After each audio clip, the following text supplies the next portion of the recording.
What's up, Steeler Nation? It's your guy back again with some huge updates out of Pittsburgh.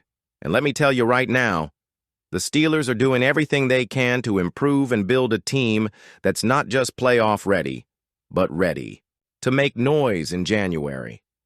This offseason has been anything but quiet, and it's only getting louder. From Najee Harris leaving town to wild running back rumors involving a Cleveland Browns legend, yeah, you heard me right.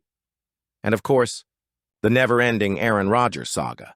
We're covering it all today. Before we dive into this loaded update, you already know what to do. Smash that like button to show your black and gold pride, and hit that subscribe button so you never miss a second of this wild Steelers ride. All right, let's talk Steelers football. And we're starting with a name that's going to stir up some emotions. Nick Chubb. Let's rewind for a sec.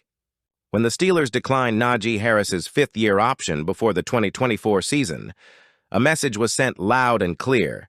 They were preparing to move on. And sure enough, after the season ended, so did Najee's time in Pittsburgh. He's now a Los Angeles Charger. Let that sink in for a second. Najee Harris, former first-round pick once viewed as the future centerpiece of the offense, is gone. In his place, the guy fans have been dying to see take over, Jaylen Warren. Undrafted, underhyped, but every time he touches the football, electric, explosive, and efficient. He's been waiting for this shot, and now he's going to get it. The Steelers also added Kenneth Gainwell from Philly. That's two versatile, shifty backs. It seems like we're heading toward a fast, modern backfield. But is that it? Apparently not. Yup. Let's talk about the elephant in the AFC North. Nick Chubb, Mark Kaboly of The Athletic, dropped a little bomb recently when he said, and I quote, "Honestly, Nick Chubb is a guy I would keep an eye on about May 3rd. Now, why May 3rd?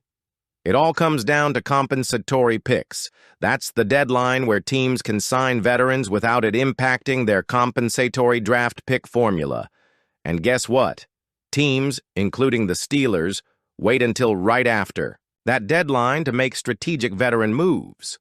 Chubb, of course, is coming off a brutal knee injury. But if you've seen the recent video of him squatting 550 pounds like it was nothing, you know the guy is built different. He's only 29, and when healthy, still one of the most dominant power runners in football. But here's where it gets real spicy. Imagine Nick Chubb, the same guy who used to slice through our defense like a hot knife through butter, now wearing black and gold. That's a reality Kaboly says we can't rule out. The Steelers are reportedly looking to add both a draft pick and a veteran back to solidify the room. So, could Chubb be that vet? Let me know in the comments. Would you accept him after all those years of tormenting us? Let's be honest. The Steelers wouldn't sign Chubb to carry the load. That's Jaylen Warren's job now. But Chubb, as a rotational piece, that's scary for opposing defenses. Even in a reduced role, Chubb's vision, power, and red zone ability are elite. And imagine what he could do with limited touches behind a better offensive line. Less wear and tear, and more explosion. Plus, with his price tag lowered due to the injury, the value is insane. A one-year prove-it deal? That's a Steelers-style signing if I've ever seen one. And let's not forget, if Chubb signs after the May 3rd window, the Steelers keep all their compensatory picks intact. Smart money move. So while everyone's eyes are locked on the quarterback saga, Aaron Rodgers, the NFL draft, or even Mason Rudolph holding it down, there's another story brewing that could have just as big of an impact. The contract. Drama surrounding TJ Watt. Yup, you heard me right. One of our captains. A franchise cornerstone. A guy that's consistently been the heart and soul of this defense. But reports out of Pittsburgh suggest the team and Watt aren't exactly on the same page when it comes to a new deal. According to insider Mark Kaboly, the negotiations have been, in his words, difficult. That alone was enough to send shockwaves through the fan base. But what he said next really opened eyes across the league. Kaboly went on 93.7. The fan recently, and made a pretty bold claim. While some fans might assume a TJ Watt trade would bring Back a king's ransom, Kaberle doesn't see it that way at all.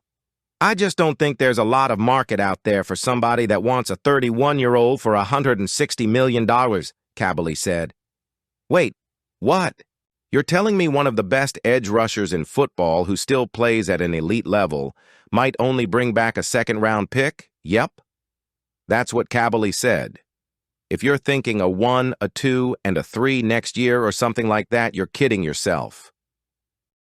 It's a harsh truth, but when you break it down, it kind of makes sense. If you're a GM out there, are you going to shell out a massive extension and give up premium picks for a 31-year-old pass rusher with a huge cap hit? That's the dilemma. Now, here's where things get even spicier. We can't talk about Watt's contract demands without mentioning Myles Garrett. Garrett just inked a new deal, 4 years, $160 million, and that number isn't just setting the market.